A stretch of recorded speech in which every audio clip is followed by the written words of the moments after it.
कार्य के साथ अपने उद्बोधन को मैं केवल आज प्रारंभ कर रहा हूँ, ऐसा नहीं। मैं उत्तर में चला जाऊं, दक्षिण में चला जाऊं, मेरा उद्बोधन का प्रकार ही भारत माता।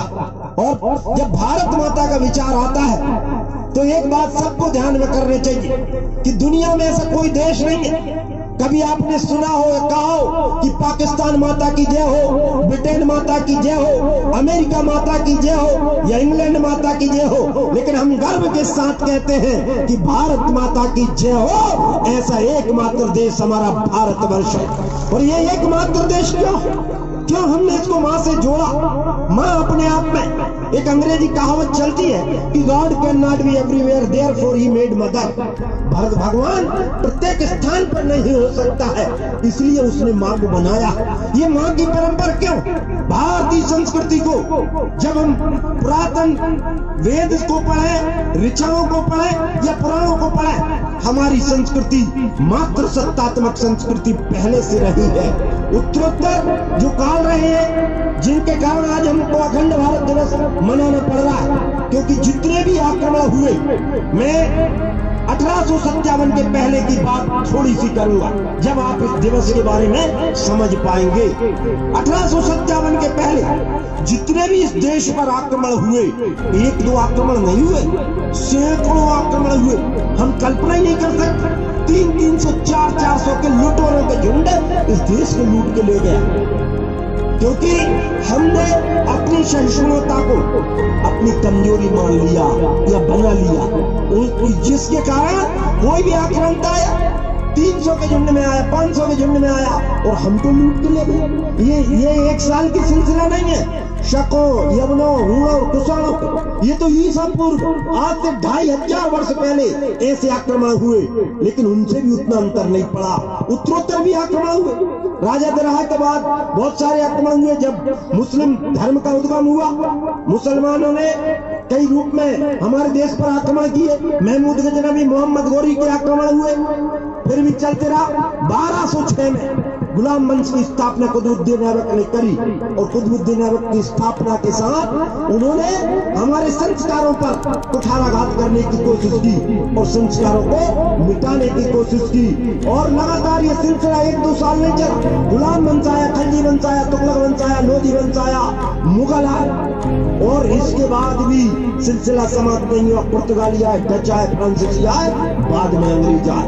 इतने जिनके मैं नाम ले रहा हूँ, एक जना 300, 200 साल इन्होंने भारत के ऊपर राज्य करने की कोशिश की, राज्य किया, लेकिन मेरा गांव सुरक्षित था, जिसके कारण मेरा देश सोने की चिड़िया कहलाता था। ये पूरे विश्व में भारत अकेला सोने के, ऐसा नहीं था कि अंग्रेज लुटेरों के देश में या गरीब देश में आए हो। हमारे देश में समृद्धि थी, और कितनी समृद्धि थी कि कोई कल्पना नहीं कर सकता। जब सोमनाथ का मंदिर लुटा था तो कितना धन यहाँ से गया। जब हमारे ग्रंथों को बर्बाद किया गया, ये ग्रंथों को जब जलाया गया, तक्षशिला और नालंदा, तो हम उस भारत की, जिसकी बात मैं करना चाह रहा हूँ, इस भारत के बारे में जिसको हम मां कह रहे हैं, उसके बारे में समझने की कोशिश करें। और समझने की कोशिश इसलिए क्योंकि प्रातः उठने से किसी ने नहीं सिखाया। भाई साहब ने जैसे बताया कि छत के नीचे संस्कार होते, हमको किसी ने नहीं बताया कि सुबह उठो, सूर्य नमस्कार करो, सूर्य भगवान को प्रणाम करो, धरती मैया के पैर लाओ। ये हमारी संस्कृति में, तो उस संस्कृति को भुलाने का काम जब से हमने किया है, हम कमजोर होते गए। जब तक हमारी संस्कृति ऊपर रही, क्योंकि हमारी संस्कृति ऐसी नहीं थी भैया कि कोई भी आए लूट के ले जाए। अरे कहने को 33 करोड़ देवी देवताओं को पूजने वाले बैठे हो मेरे सामने। एक घर में एक हथियार नहीं मिलता। यदि चले जाओ, सांप निकल जाए घर में तो डंडा नहीं मिलता, और कहने को हथियारों सहित की पूजा कर रहे हैं। मैं इसका मतलब ये नहीं कह रहा। हथियार हमारी शक्ति का प्रतीक है, और कैसी शक्ति का प्रतीक है कि भगवान राम ने जब चुनौती स्वीकार की थी, तो चुनौती केवल सीता मैया के लिए नहीं था, ये तो उनकी नर लीला थी। उन्होंने हड्डियों का ढेर देखा, और असुरों के विनाश के लिए रावण जिनका नेतृत्व कर रहा था, निमंत्रित नहीं किया था कि तुम आ जाओ मेरी जनकपुरी आ जाओ, अयोध्या आ जाओ, यहाँ विनाश करूंगा। जब भी आसुरी शक्ति का विनाश करना पड़ेगा तो जैसे भगवान ने लंका में घुसकर रावण को मारा था, हम सबको भी निकल के अपने गांव से जो जो हमारी संस्कृति पर कुठाराघात करेंगे, ये भारत माता का आह्वान है। ये भारत माता का आह्वान है कि 1857 के पहले जितने भी आक्रमण मैंने लिए, एक भी आक्रमण, चाहे पाकिस्तान का इतिहास पढ़ लो, चाहे अफगानिस्तान का इतिहास पढ़ लो, चाहे कंबोडिया का इतिहास पढ़ लो, चाहे नेपाल का इतिहास पढ़ लो, चाहे श्रीलंका का इतिहास पढ़ लो, जितने आसपास के देश हैं जिसके अखंड भारत की मैं कल्पना या हम सब कल्पना करके बैठे हैं, इन देशों के इतिहास में कभी भी विदेशी आक्रांताओं का नाम नहीं लिखा। जितने, क्योंकि भारत के अंग थे, ये सब के सब टूटने का काम कहां से प्रारंभ हुआ? वैसे तो भारत में जितने भी, जिसको खंड खंड कह रहे हैं, इसलिए अखंड की जरूरत पड़ी। 24 खंड, हम 24 अवतार मानते, 24 खंड आज तक भारत के हुए। सामान्यतः हम अखंड दिवस पाकिस्तान के कारण मानते कि आज पाकिस्तान को 14 तारीख को पाकिस्तान आजाद हुआ और 15 तारीख को भारत आजाद हुआ।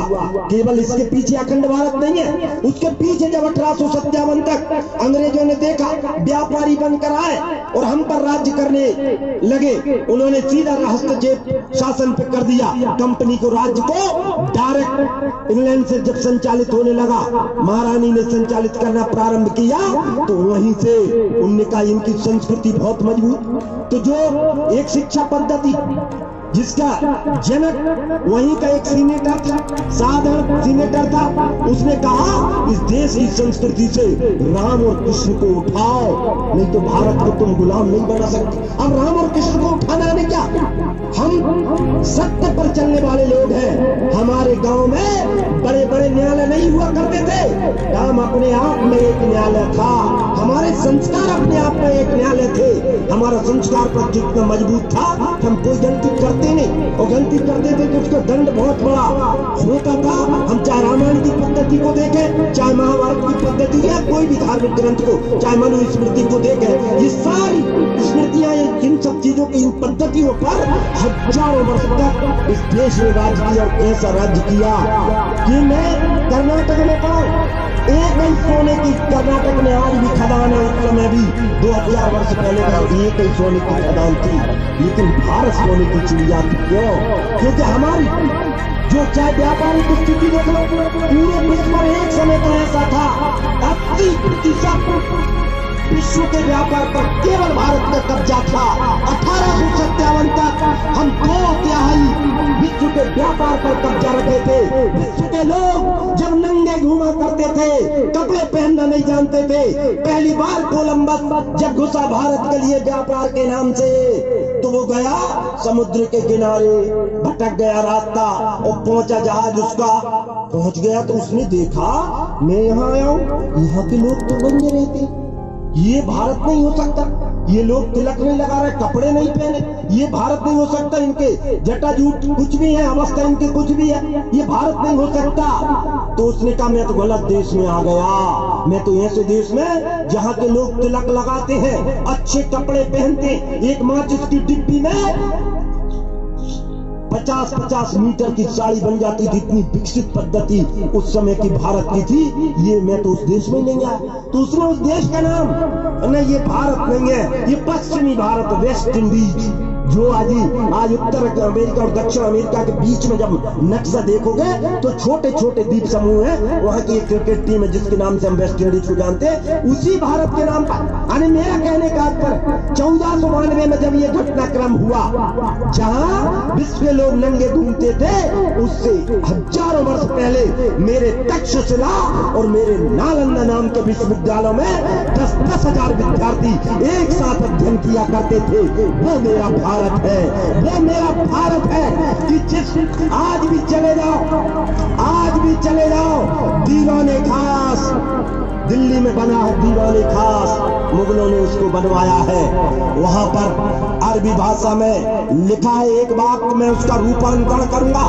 अरबी भाषा में लिखा है कि गर फिरदौस उस पर रुए जमीयतो अमीयतो अमीयतो अमीयतो। भले संसार में कहीं पर यदि स्वर्ग है तो वो केवल मेरे भारत में है, केवल मेरे भारत में है, केवल मेरे भारत में है। उस स्वर्गमयी भारत को कहां किस संस्कृति से हम आए, और मैं केवल आज इस बात पर जाऊंगा कि हम जिस अखंडता की कल्पना कर रहे हैं, अंग्रेजों ने जब फूट डालो राज करो की डिवाइड एंड रूल का जब नियम लागू किया इसलिए बोल रहा हूं, उन्होंने सोच लिया इस देश को आपस में अलग नहीं किया जा सकता। यहाँ ये नहीं है कि माँ बीमार है तो बच्चे इलाज कराने का कोई कानून बना है। माँ बीमार है तो ये बच्चे का स्वयं का कर्तव्य है, ये स्वतः है, ये कर्तव्यनिष्ठ देश है, ये संस्कृति निष्ठ देश है। इसकी संस्कृति को नष्ट करो। और मैकाले ने जब ये थ्योरी दी कि संस्कृति को नष्ट करो, वहीं से डिवाइड एंड रूल शुरू हुआ। तो उन्होंने सबसे पहले अपने देश के नाम, क्योंकि पहले भी जिस अफगानिस्तान का मैं नाम ले रहा हूं पहला, इसको 1857 की क्रांति के बाद अंग्रेजों को समझ में आ गया था कि अब उसका नाम वास्तव में अफगानिस्तान था, अफगानिस्तान। वहां पर आज भी चले जाओ पुराने, जब मुस्लिमों के आक्रमण के पहले वहां शेख पद्धति चलती थी, प्रकृति पूजक में लोग थे, भगवान शंकर को हमने यहाँ पर पूजा, वहां पर ये पूरी की पूरी हिमालय हम गाते सुबह सुबह, रत्ना करा धोत पदाम हिमालय ग्रीक ब्रह्म राजा श्री रत्नाडम वंदे भारत मातरम। क्या गाते हैं? चरण जिसके समुद्र धो रहा हो वहां से लेकर हिमालय तक, और हिमालय की भी सीमा है, पूरा हिमालय कहां से कहां तक आज जो अफगानिस्तान दिखाई देता है, हमने जिसको ग्रंथों में गांधारी भी पढ़ा है। गांधारी कहाँ की थी हम जानते, महाभारत काल में, और गांधारी भी हमारे भारत का एक अंग था। उस समय 16 जनपद, जो इतिहास पढ़ने वाले लोग हैं वो थोड़ा सा इस विषय को समझेंगे। 16 जनपद यानी जनपद की कल्पना, जो प्रजातंत्र हम आज वर्तमान में कह रहे हैं, जनता के लिए, जनता के द्वारा शासन, आप the people by the people for the people, ये हमारा उस समय स्थापित, ये 16 जनपद की स्थापना उस समय थी। उसमें से एक जनपद हमारा गांधार का भी हुआ करता था, और उसको तोड़ने का काम अंग्रेजों ने एक समझौता किया कि कैसे भारत को, अंग्रेजों ने, चूंकि उस समय भारत अंग्रेजों के अधीन था और रसिया के साथ इसके संबंध अच्छे नहीं थे, उसने एक संधि करी और उस संधि के माध्यम से पहला अधिकार उस देश को स्वतंत्र जोड़ बना दे दिया और भारत की पहली टूटन वहां से की। कालांतर में चलते रहा, हमने 1905 का बंगाल विभाजन देखा, 1904 में जितने भी हमारे कबीलियाई राजा होते थे, पहाड़ी राजा होते थे, राजा नारायण सिंह के नेतृत्व में नेपाल में सब एकत्रित हुए, और नेपाल में एकत्रित होकर अंग्रेजों ने समझौता किया। और नेपाल जहां पशुपतिनाथ का मंदिर है, आज भी विश्व का कोई हिंदू देश है तो केवल नेपाल है। उस देश को भी तोड़ने का काम 1904 में अंग्रेजों ने किया। 1906 में इसी सिलसिला को आगे करते हुए फिर हमारा एक और समझौता जिसको तिब्बत कहते हैं, तिब्बत देश को 1906 में तोड़ने का काम अंग्रेजों ने किया। कालांतर में तोड़ते गए, चाहे वो श्रीलंका की बात आई हो, चाहे दूरस्थ जितने भी हमारे दक्षिण भारतीय राज्य है, म्यांमार, उत्तरी भारत में म्यांमार को भी तोड़ने का एक समझौता, एक षड्यंत्र चीन के द्वारा उस समय किया गया, और ये षड्यंत्र में अंग्रेज सफल हुए। उन्होंने चीन से मैकमोहन रेखा जो हम पढ़ते हैं, भारत और चीन के बीच की रेखा के नाम से उस तिब्बत को भी तोड़ दिया गया। और वो तो धर्म गुरुओं का आज भी क्षेत्र, वहां पर हमारी ऋषि मुनि तपस्या करने सब के सब हिमालय पर जाते हैं, ये तो हमारे सब ग्रंथों में मिलता है। ऐसी हमारी संस्कृति को विनाश का एक कुचक और षड्यंत्र 1857 तक आते आते 1947 तक आते आते हम देखते हैं कि अंग्रेजों ने जो आखिरी षड्यंत्र जिसकी मांग 1940 में जो सारे जहां से अच्छा हम कहते, या वो गीत जिसने लिखा मोहम्मद इकबाल, वो उसको पहली बार लेके आया। जिन्ना के स्वयं के स्वार्थ थे, नेहरू के स्वयं के स्वार्थ थे, जिसके कारण मेरे देश के टुकड़े किए गए। और मेरे देश को टुकड़ा किन शर्तों पर? महात्मा गांधी की इच्छा नहीं थी, वो तो लोहाखली में उस समय अनशन कर रहे थे, लेकिन नेहरू जी ने तथाकथित, क्योंकि मैं तो वृद्ध हो गया हूँ, आंदोलन करते करते थक गया हूँ, और देश के साथ एक ऐसा समझौता कि उसको भारत की जनता उस पाप को कभी माफ नहीं कर सकती और न करने योग्य है। और 14 अगस्त पाकिस्तान का जैसे ही बंटवारा हुआ और हम सबके पूर्वजों की लाशों पर एक बंटवारे का ऐसा खेल आप कल्पना नहीं कर सकते। ट्रेनों में लाशें भर भर के भेजी गई, शीश काटे गए और कितने अत्याचार किए गए, लेकिन 1947 तक भी ये सिलसिला थमा नहीं। उसके बाद 1971 तक जब पश्चिमी पूर्वी पाकिस्तान के नाम से जो जाना जाता है बांग्लादेश, आज भी मैं एक बात के साथ अपने मूल विषय पर आऊंगा। मैं केवल ये बंटवारे के सन इसलिए आपको बताए, ये सिलसिला थमा नहीं है और इसको थामने की यदि क्योंकि क्षमा सोचती, ये मैं नहीं कह गए, दिनकर जी कहते गए हैं कि क्षमा सोचती उस भुजंग को जिसके पास गरल हो, उसका क्या जो तंत्रहीन विषहीन विनीत गरल हो।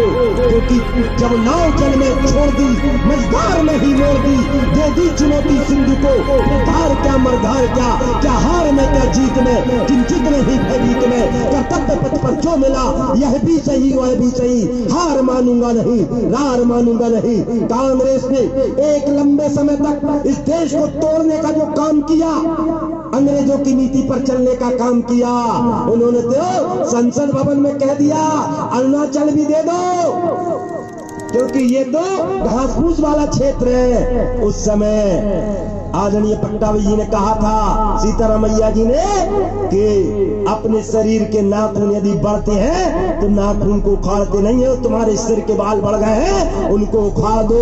ये भारत माता का दर्द नहीं जान सकते। उस भारत माता के लिए जब पहली बार स्वामी विवेकानंद बाहर गए, विदेश गए, और विदेश से जब लौटे कुछ माह बाद 6-7 महीने उनको विदेश रहना पड़ा, और आते से लोग उनका स्वागत, क्योंकि वो डंका बजा के आए, भारतीय संस्कृति का डंका बजा के आए थे, बहुत सारे लोग उनका स्वागत करने समुद्र के किनारे खड़े थे। जहाज आया उसमें से स्वामी जी निकले ही नहीं। लोग बोलने लगे स्वामी जी कहां गए भैया, पता ही नहीं चला। देखे तो स्वामी जी जैसे हमारे संत महाराज बैठे हैं, वो जाकर समुद्र की रज में, समुद्र की रेत में लोट पीट हो रहे। तो कुछ ने कहा कि ये तो पागल हो गए। तो स्वामी जी ने वो दर्द कहा, वो दर्द मैं आपको कहना चाहता हूँ। स्वामी जी ने कहा मैं पागल नहीं हुआ, मैं मेरी माँ से 6 माह दूर रहा, मुझे उसका दर्द समझ में आया, आज मैं मेरी माँ की गोद में लेट रहा हूँ इस भाव के साथ। ये भारत माता है, और जब जिस भाव को लेकर आज हम जिस विचार की बात कर रहे हैं, क्योंकि ये विचार शक्ति के साथ ही स्थापित हो सकता है। कमजोरी में कोई विचार ना तो मान्य हो सकता है और ना स्थापित हो सकता है। इसलिए मेरा भारत विश्व गुरु था, क्योंकि हम सबसे शक्तिशाली थे, हम संस्कृति के तौर पे शक्तिशाली थे। यदि जब हम सांस्कृतिक उत्थान की बचपन का जब हमने नारा दिया था, ये साधारण नहीं, ये हमारी अवधारणा थी, हमारी राजनीतिक अवधारणा थी कि एकम सत बहुधा विप्लव वदंती, सत्य एक है, उस पर पहुंचने के मार्ग अलग अलग हैं। हमने उसको स्थापित किया।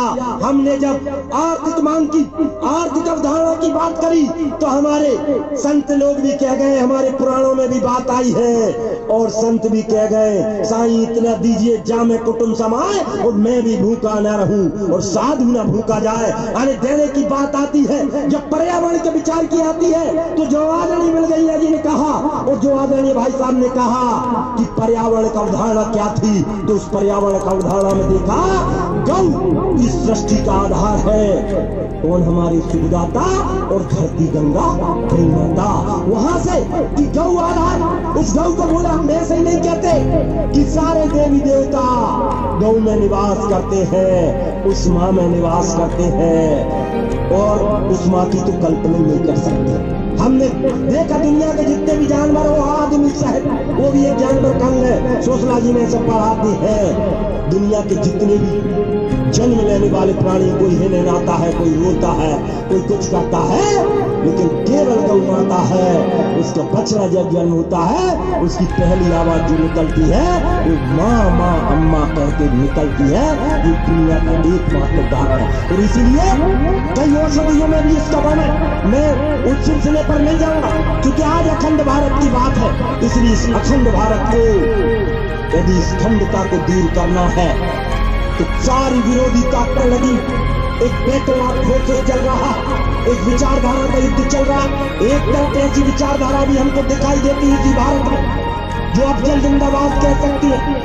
एक तरफ ऐसी विचारधारा भी दिखाई दे रही है इस भारत में जो पाकिस्तान जिंदाबाद कह रहे हैं, और दूसरी तरफ ऐसी ताकतें जिन्होंने ये कहा कि देश में दो निशान, दो प्रधान और दो विधान नहीं चलेंगे। और उसको स्थापित करने का यदि किसी ने जो स्वप्न देखा था डॉक्टर श्यामा प्रसाद मुखर्जी ने, उसको पूरा करने का यदि किसी ने काम किया है तो भारत का वो नाम जिसका नाम है आदरणीय नरेंद्र भाई मोदी। और उसने न केवल, मैं उस दिन लोकसभा का साक्षी हूं इसलिए कि मैं उस समय कश्मीर में था, जिस समय अमरनाथ यात्रा में जब ये डिसीजन लिया जाने वाला था हमको कश्मीर खाली करने के, जितने भी बाहरी थे उनको निर्णय किया और दूसरे दिन में संयोग से संसद पहुंचा। मैंने वो अमित शाह जी जो भारत के लोह पुरुष हैं उनका वो स्टेटमेंट भी देखा और उस दिन भारत को गौरव का एहसास भी हुआ कि अब ये 1947 का भारत नहीं है, ये 1857 का भारत नहीं है। आप ये नहीं कहने वाले कि इंदिरा जी नहीं रही तो देश नहीं मर जाएगा। अब कोई ना समझे कोई भारत के टुकड़े कर जाएगा, भारत में दखलंदाजी की तो पछताना पड़ जाएगा और रावलपिंडी, लाहौर, कराची सब भारत ही कहलाएगा। उस आशा के साथ इस भारत वर्ष में एक मजबूत नेतृत्व की जो जरूरत थी, मैं धन्यवाद देना चाहता हूँ भारत की उस जनता जनार्दन को जिसने इस रूप में एक बहुमत के साथ इस देश की सत्ता पर आदरणीय नरेंद्र भाई मोदी जी को बिठाया। तो उन्होंने संस्कृति का उद्गार शुरू किया। हम सुबह से उठ के राम राम कहते हैं कि राम राम कहने से राम बच नहीं जाएंगे, लेकिन ये संस्कृति का प्रभाव सतत चलता रहेगा।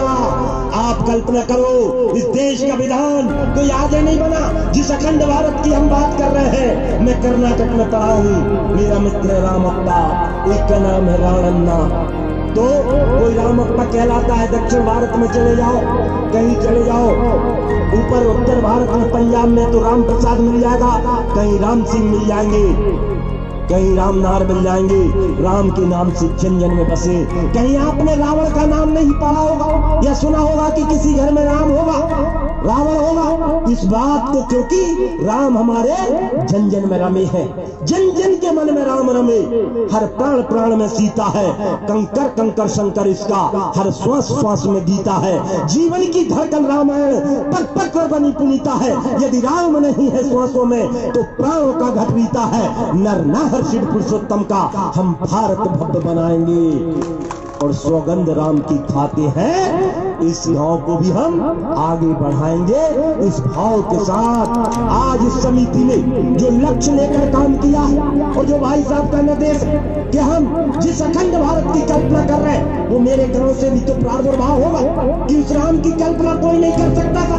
क्या कह रहे थे, कहीं कोर्ट का कहीं अन्य प्रकार के निर्णयों में हम लगे हुए थे, लेकिन ईमानदारी से बता दो कि भैया यदि भारत के अंदर माननीय नरेंद्र भाई मोदी जी देश के प्रधानमंत्री नहीं होते या भारत में भारतीय जनता पार्टी के मत की सरकार नहीं होती, संस्कृतिवादी सरकार नहीं होती, संघ के संरक्षण वाली सरकार नहीं होती, ईमानदारी से बताओ राम मंदिर बन सकता था क्या?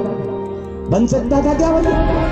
तो इसको बनाने का काम भी और केवल राम मंदिर का काम नहीं, ऐसे कई कानून। बात ये की आ रही है कि समान नागरिक संहिता की बात आ रही है तो लोगों के पाकिस्तान में मीडिया का विरोध हो रहा है, मीडिया में विरोध हो रहा है, तो हम किसी से डरने वाले नहीं।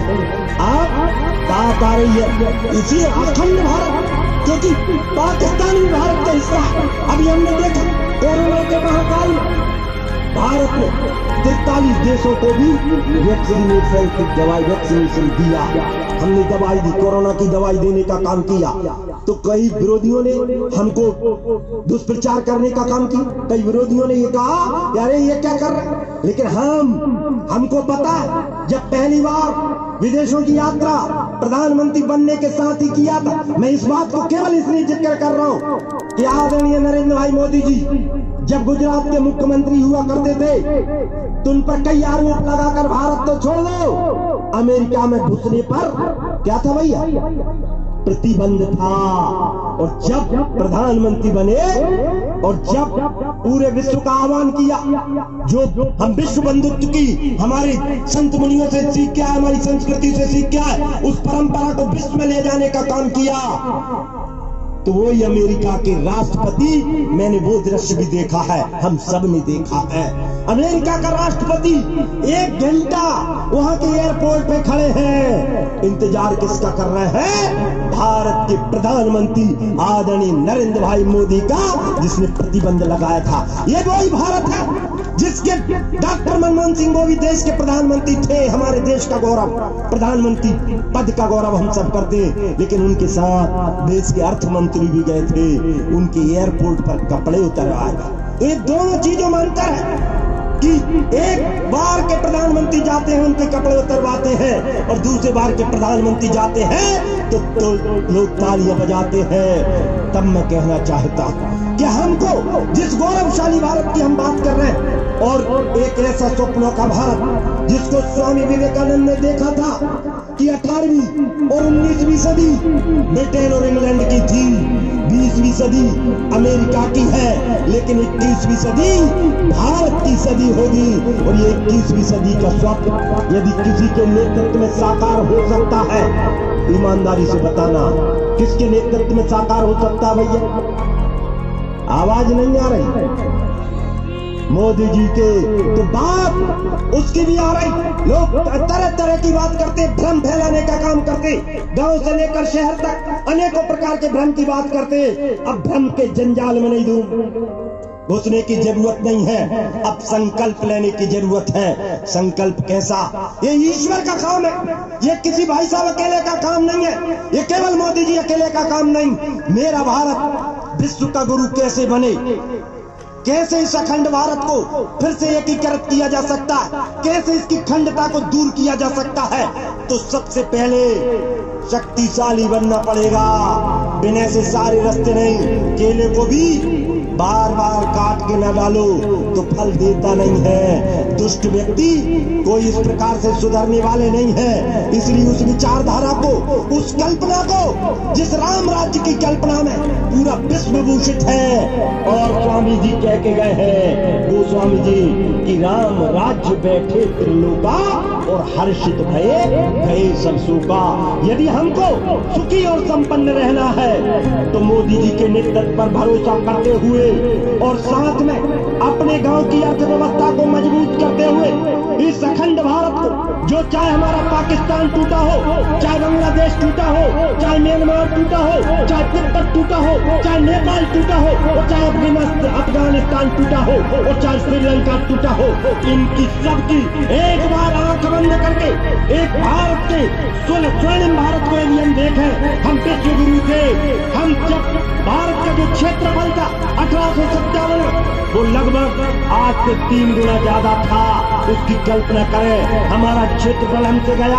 हम तो केवल पाक अधिकृत क्षेत्र की बात कर रहे हैं, लेकिन अब केवल पाक अधिकृत से काम नहीं चलेगा। जितना भी मेरा भारत खंडित हुआ है, उस खंडित को अखंड में बदलने का काम हर भारतवासी को लेना पड़ेगा। और इसलिए हम यदि ये स्वप्न को साकार करना चाह रहे हैं, तो जो बात भाई साहब ने कही कि मेरे गांव को मजबूत बनाना पड़ेगा, शक्तिशाली के पास सारी शक्तियां अपने आप आ जाती हैं। अमरनाथ की यात्रा में भगवान अमरनाथ तुम्हें निमंत्रण देने आए थे क्या? कभी आए थे?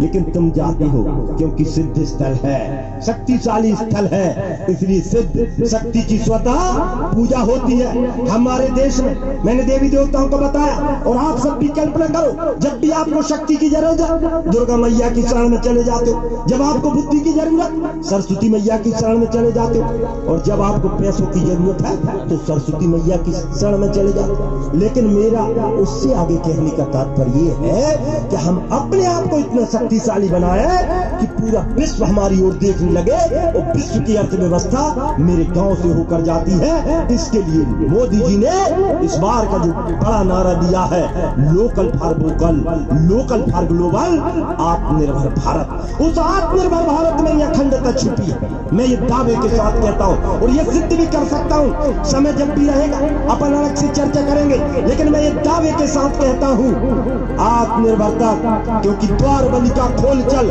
बूढ़ोल कर दे, एक हिंगरी एक सिर कर मोल कर दे, मसल कर अपने इरादों से उठाकर, दो हथेली है कि पृथ्वी गोल कर दे।